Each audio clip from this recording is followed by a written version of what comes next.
Sypher, and I'll be talking to you about honeypots or Honeynet. I call it FracNet. We'll get into the naming. Some of you might already know, but we'll get to it here in a second. So, real quick, I'll just go over who I am, what Honeynet is, what a honeypot is, get kind of all on the same level, make sure there's nobody left behind a little bit. From there, we'll go into my setup, how I have all of this stuff laid out, my setup, what I got going on. And then we'll go into a kind of storyline from that, just so that there's kind of a focus to this whole presentation. On top of that, I'm going to try and make sure to draw this all back to network defense. Most people in this room are net defenders, and we're in IP secure, so that's kind of the way to go. From that, we'll go into lessons learned from the specific story that I learned, I experienced with my honeypots and all of that going on. But with that, like I said, I'm Ryan Sypher. I didn't say I'm a first lieutenant. Went on captain here in July. Whoop, that's exciting. Big pay raise or whatever. I was active duty for a while at 33rd. It's net defense for the Air Force, and then I jumped ship over to the reserves at the 426th, and they are the 33rd's reserve unit. So it's same job. I sit in the same seat, and I do the same thing. So not too difficult of a transition there. So that was nice. My day job up there is Route 9B. Anybody that knows what Route 9B is might associate it to training. That's where they got their start, but it's not really their bread and butter so much anymore. We do a lot of net defense hunt operations for the civilian world as a whole, and do some of that stuff. I can answer plenty of questions on active duty, reserves, Route 9B, whatever, but that's really not why I'm here, or not the capacity I'm here in. Right there, Fracture Security is kind of my side gig. It's kind of the small security firm I'm building up over time. It's, well, if anybody read my bio, it's my outlet for all of my curiosities in technology. So I've done a whole bunch of stuff on my own time, and that gets funneled through Fracture Security. If anybody wants to have a, shameless plug here, if anyone wants to have a money-making opportunity on the side, we do security work for home users, for small business owners, the people that big companies look over. So we do stuff like that. I have a tool set for you, and you can go and you can make some money and whatever. But more importantly, you'll make the internet a little bit of a safer place. So it's a good time.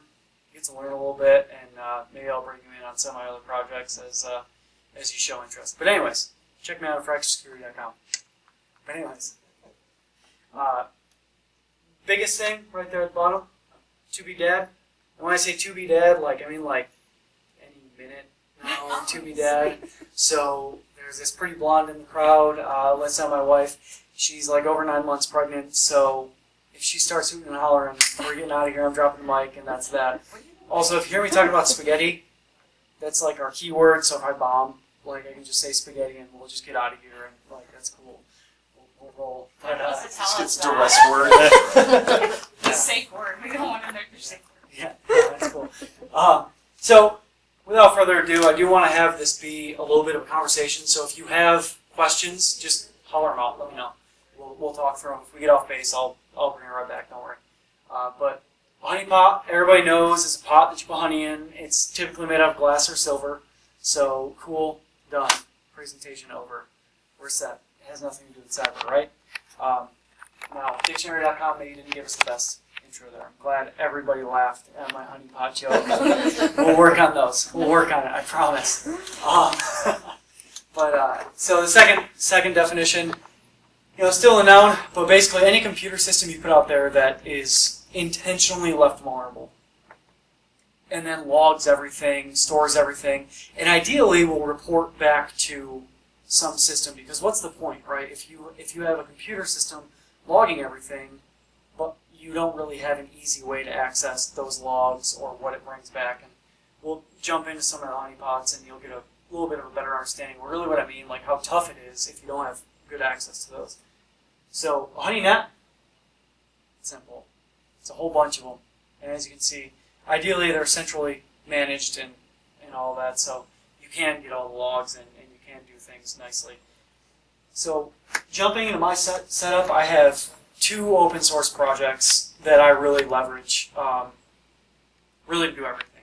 So MHN, the Modern Honey Network, is a product by ThreatStream, which I think actually just rebranded to Anomaly with an I at the end, or they're purchased by them, I'm not totally sure, but Facebook asked me if I knew their CEO, and I don't know him, but apparently I broke Facebook, that's cool.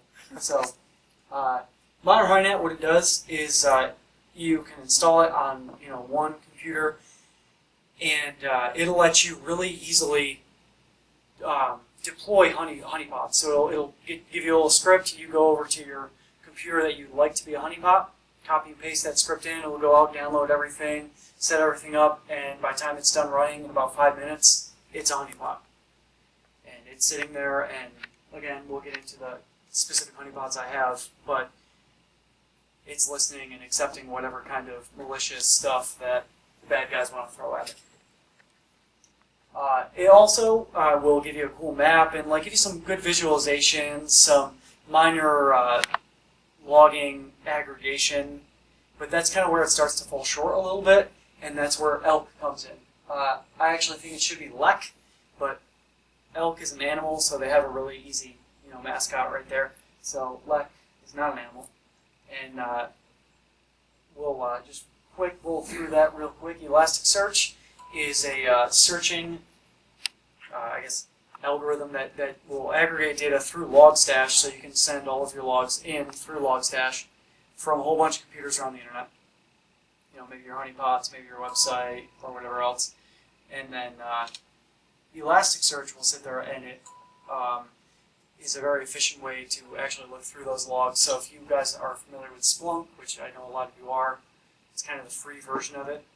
You got to do a little bit of work to make it good, but Kibana is the web front end. If anybody wants to see it, I can quick switch over on my computer and show you that stuff, but we'll hold that till the end.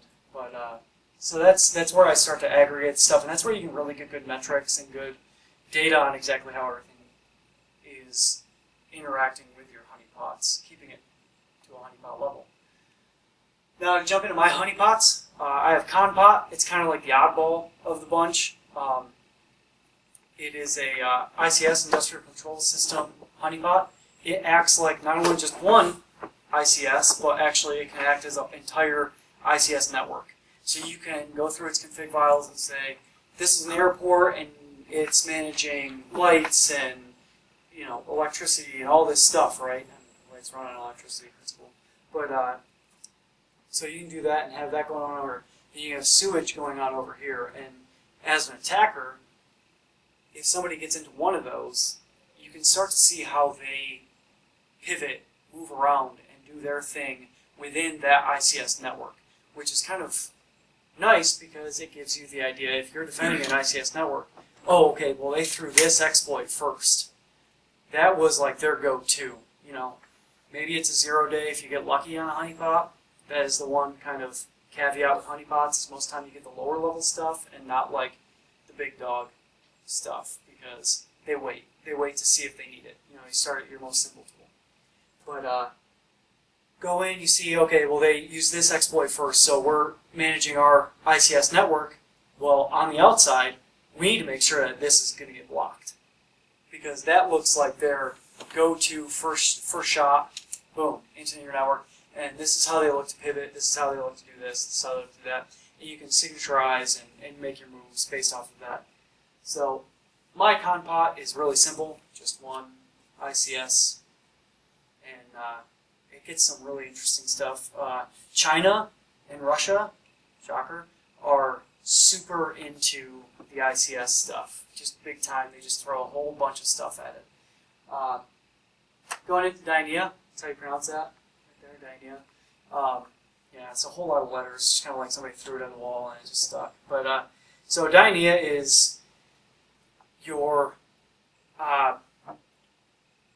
most outer level, I guess you could go with. It really helps you identify how people are probing your network and figuring it out, because it'll sit there and it says, okay, hey, I have all these ports open. For me, I have Dynia as a Windows XP Service Pack 0 machine, listening on every port it can. So it gets a lot of traffic. There are a ton of templates around the internet, though. You can just download them, pop them in, and all of a sudden it's a Cisco device. It's this, it's that. You can do whatever you want. You could have a whole bunch of them. You could say Cisco device leading to these 5 Windows 7 boxes. You can do whatever you want. But all Dynia really does is monitor that. It says, oh, well, they port scanned this. They looked at this. They looked at that. It doesn't really trap anything. Like the next Immune is it's a malware collector. So it'll listen to that stuff, but it doesn't necessarily log all of the port scanning stuff. But once all of a sudden you start throwing, Net API hacks or IIS hacks or whatever at it, it'll just say, yeah, I'll totally execute that. That's cool. I got you. And then it just takes it, puts it in a nice folder called malware, and then pops up on Elk, and it says, hey, new malware. Enjoy. Feel free to kick back and analyze that to your heart's content. And obviously, if you can do that, guess what? You've got at least the lowest level of your enemy's payloads. Maybe they're using stuff from Metasploit. Sure, fine. If you're not covered on that, you better get after it. But if you are covered on that, and then they have to step their game up a little bit more, guess what? You have their next level of payload on there. And then you can cover yourself on that. And you're really forcing, these bad guys to really up their game and play to the level that they need to. Because, supposed to be the best defenders in the world, right? So, there we go. Next one is Kippo. It's another pretty specific thing, kind of like Honeypot, but it's for SSH. It will put a legitimate SSH session running on your system with its own Etsy password and shadow file, so you can customize that. And then when people legitimately log in with those credentials, it's all, root jailed. So they don't have access to the rest of your system, but you can actually set up a whole system layout in there and say, here's all my important files in the here's my important files folder, and don't look at this folder because it's this stuff, whatever. This is my pay information, and this is my whatever pictures from some event some time. And so you can do that, and you can get kind of crazy with some of these honeypots and really figure out where these people are going and what they're doing and start signaturizing against it. So that's my setup. We're going to roll into the story here. Batman vs. Superman. Yeah, it's a movie. But it's also a little bit of malware that I happened to get tossed to my honeypot aggregator. Wasn't even one of my honeypots. So all this talk about honeypots and how cool they are was actually the system I use, legitimately, that got hit with this. Luckily, it wasn't successful. But as you can see here, this is, by the way, the MHN map. This is what it looks like. All the red dots are attackers, and then you can see these two little dots right up here. That's actually, you can only see one. Those are my honeypots. Is that a laser pointer somewhere on this? Whatever. So that was the attack. It came from Moscow, and it came in, and everybody knows what that is, I'm sure, right? Easy, please. My wife's sitting there like, ha! Yeah, got that.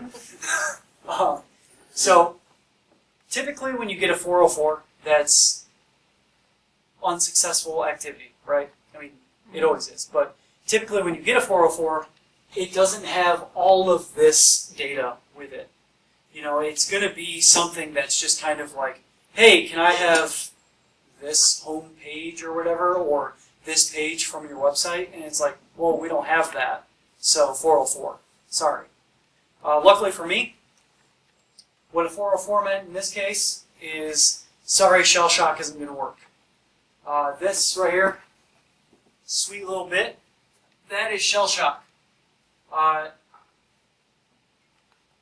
It looks crazy. It is crazy. But that breaks Bash. That breaks Linux right there. If you're not updated. and then it lets you execute whatever you want. Whatever they wanted was this.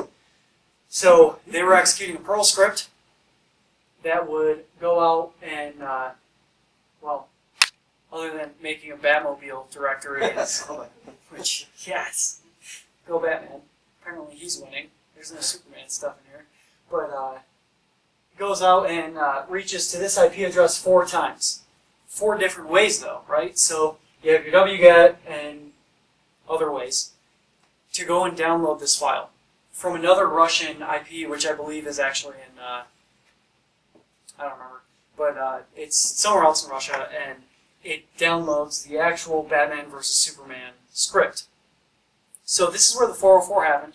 They didn't successfully execute any of this on my system, but I saw it, and I was like, huh, I wonder if I went and downloaded that. I wonder what that is. So I typed this command into my bash session and said, let's see if it's still up.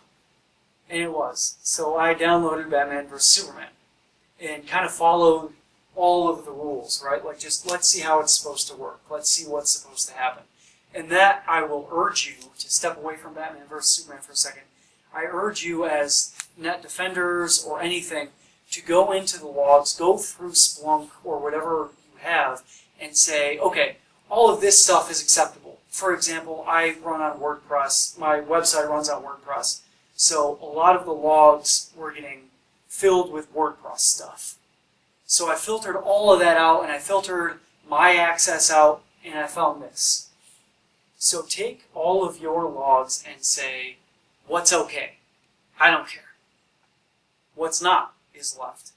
And then you can start piling through that and see stuff like this. And so I dug into the actual Batman vs. Superman. Turns out it reaches to, actually that's it reaching back to that IP address in Russia and saying, hey, give me Batman vs. Superman. But it reaches back to a company called Shark Tech in San Diego. Los Angeles. And so this is some of their information. Shark Tech is actually a DDoS company, anti-DDoS, really. But they also have started to spawn out into like the Amazon Web Services kind of style of, hey, you can pay us way too much money and we'll give you a computer out on the internet. So someone, potentially from Russia, said, hey, Shark Tech, give me a temporary server. Let me do this. They did that, and the idea is that what happens is they start jumping in and start doing some kind of crazy stuff. Batman vs. Superman is actually kind of, well, crazy. These are 2 snippets from it, and I don't know how easily you can see that, but this top portion here is actually the top part of the program which runs through their changes, like what they've done, what changes they've made, and it's in Portuguese. So it came from Russia, but it has comments in Portuguese. Alright, so I see a couple eyebrows like going, and I'm glad they're going, because that's messed up, right? And then down here, there's another comment that, I don't know what it says, something, but I Googled it. I was like, that's really specific, like that's weird, and it's like blocked off and coded, and it turns out that is like the most like damning evidence against this Batman vs. Superman. It is, and I guess I'll get into this a little bit more in the next couple slides, but it's been used before. It's been used a lot before.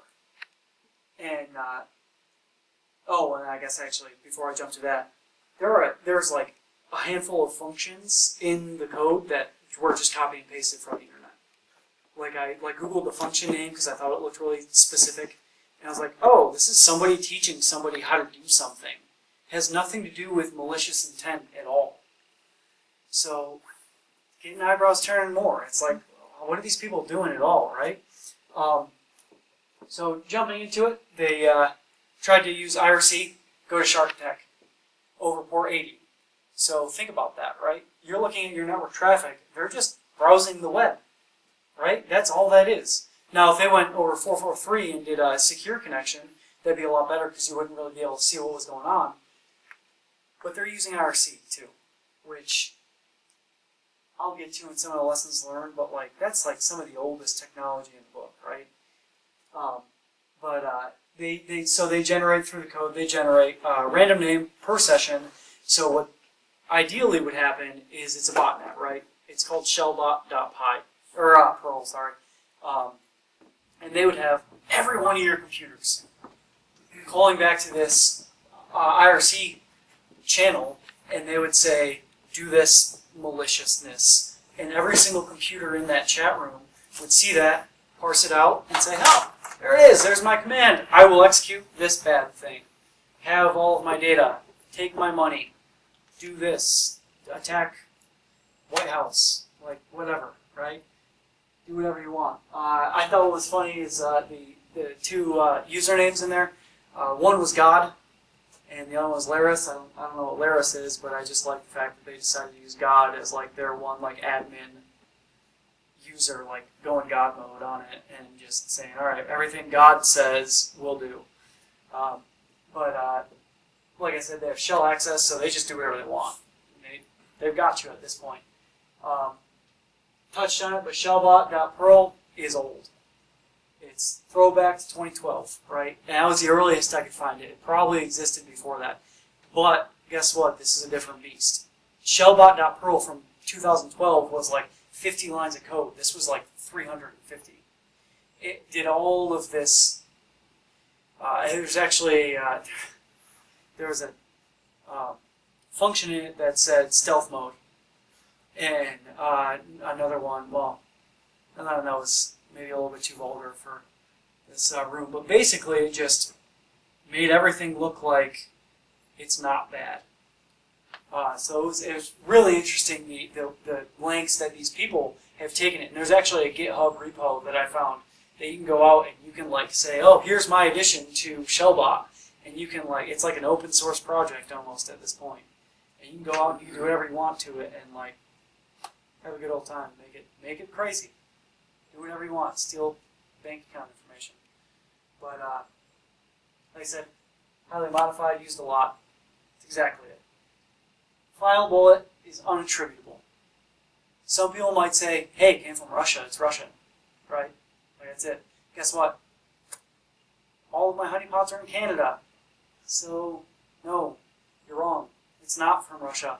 Attribution is like the hardest thing in the world to do. Portuguese comments in there. There's English comments. There's stuff directly from the internet. How do you attribute that, right? So as you go through your netd, don't think that, oh, source IP, oh, that's bad. It came from Russia. It's Russian. Don't think that. Don't jump to that conclusion right away. Start to look deeper. Look at comments if you can get them. One of the things, and I won't dive too far into this, but one of the things I was looking at while I was at Route 9B, I got some source code from some malware, and we didn't get any comments, but the function names were in a different language. Or they were in English, and it was like, say the function name was help. It was spelled like HHHHHEELLP. So they mess around with all this stuff, so they don't want you to know where they're coming from. I'd tell you right now, if I was going to steal your bank account information, I wouldn't do it from America. Or I would go to Russia, then jump back to America, and really mess with you. But so that's a big takeaway. Don't think that source address is the real source. So getting into lessons learned, I already kind of touched on it, but updating is wildly important. Everybody always says that. Everybody always says make sure you're up to date, right? But if I wasn't up to date against shell shock, which was a huge thing, like a year and a half ago, how easy would that be to just not do that update? Or say, oh, well, I have this thing running and I can't do the update. Sorry. Guess what? They got you. So don't underestimate updating and how much it really helps you. I even feel silly saying that out loud, but it's still a thing. There are so many XP systems out there. Go to Starbucks. Look at their point of sale systems. Guess what? They're XP. Sorry. Sorry, Starbucks. I'm sure you'll watch this. But reduce, reuse, recycle, right? I don't know about the reduce because everybody is like making Shellbot bigger, but whatever. That's fine. reuse and recycle is absolutely the case because shell shock, like I said, that's a year and a half old. IRC, that's even older, and Shellbot's somewhere in the middle. So people are going to use their bottom line stuff to see if they can jump in, and that, if you can cover yourself, will make them do their more baller stuff. Which, if we have time, I can quick dabble into some of the other stuff that I found coming from the president of Michigan University. And like I've already said, attribution is difficult, right? Attribution is tough. So I won't harp that anymore. I'll jump to my question slide. And again, fracture security, it's like the best ever. So come hang out. Any questions? Do you guys see a lot of clients calling for honeypot technology to be deployed in their environment? So no. Short answer, no. Nobody wants honeypots. Everybody thinks that like honeypots are going to be the way into a network, which, if you do it right, no, that's so incorrect. But everybody thinks that, well, it's meant to be hacked. Why can't people like hack through that like next level, right? And then have full access to your network.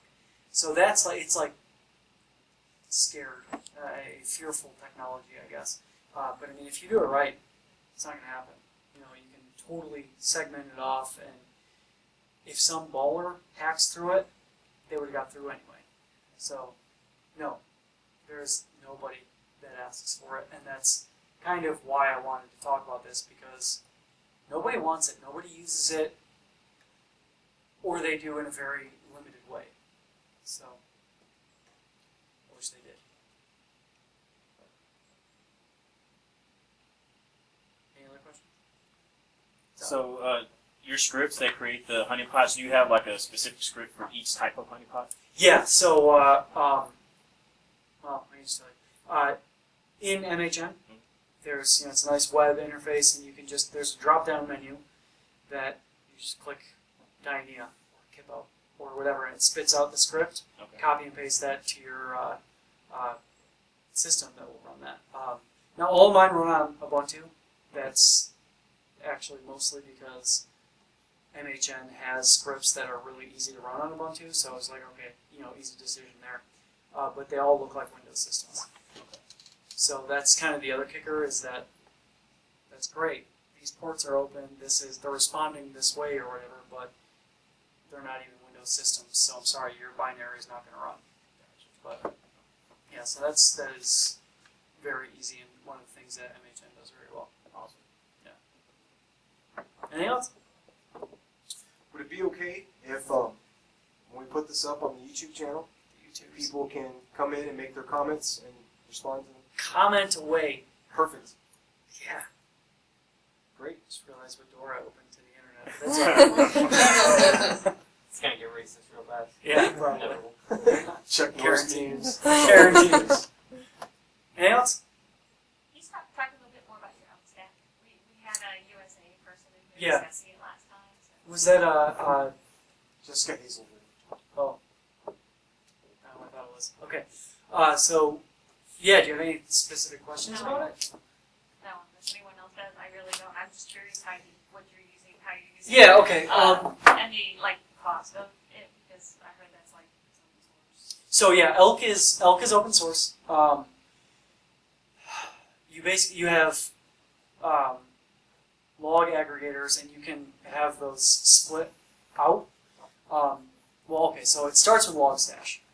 That's why I was saying it should be LEC instead of Elk. It starts with Logstash. Logstash will sit there, and it's just a listener, and it says, give me all your data, and you can have that listening on like as many computers as you want, right? And then all of your hosts out in the world will have all of those IP addresses, and they'll send them in. And I mean, you don't even need to buy a SSL cert for it. You can just have a self-signed one, and it'll all be encrypted. So it's like step up from syslog, right? Which is all open, unencrypted and whatever. But so it starts with Logstash. You get all your logs in, and then you have filters and filters that, depending on what type of log comes in. So say I have 100 systems out there, or 4, that are pushing syslog or auth logs or whatever. I can identify those from the client and say, okay, here, send this log as this type. And then when it gets to the logger, it says, oh, it's this type, I need to apply this filter, because if anybody's ever looked at a log, it's like a comma separated value, a CSV of just like stuff. And if you don't know what the headers are, you don't really know what that is. So that's what the filter does, is it takes and it defines each one of those values, and then it breaks it apart and feeds it into Elasticsearch, so that from the web front end, Kibana, you can say, show me host with this IP address, or this host name. And it'll say, oh, here's all the logs that that host has brought in. Or you can say, give me all of, I guess to get way more intricate than that, give me all of the logs that came from this host with this type of log. So say coming from honeypot 1 of syslog that don't have a user agent string with WordPress in it. So then all of a sudden you start getting Baidu. You start getting random stuff from around the world. And normal user agent strings with that. But so elk is kind of a wild beast, because you do have to break it apart. If you don't have like spread out listeners or just some like really, really powerful server, it starts to lose logs, it gets overwhelmed, and the hosts that are sending them in can't connect anymore. So if you were using Splunk USA, I wouldn't switch to elk. It's worth the money. But it's tough. I mean, it's an open source project, honestly, and they work really hard and it's really good. It is, but I would say that if you have over like 100 or 1,000 systems, like that's going to get hairy pretty fast unless you have somebody that really knows what they're doing. So maybe you do USA. Any other questions about that? Did I answer your question? Yes, we were curious about the implementation. Okay. Anything else? Yes? I got a couple. Oh. Yeah. So I know It's you a said lot. it's hard to attribute that attack, but have you tried to continue your efforts as far as finding it? Yes. So it's impossible to go too far without actually like either exploiting systems or like requesting information from the owners of that system. So that's where like government agencies and stuff like that, they win, right? Because they can say, you know, hey, Shark Tech, who owned this? You know, who did this, who did that? And then they say, oh, well, it's this, and here's the logs, it came from this IP address, and then maybe they have to do that again.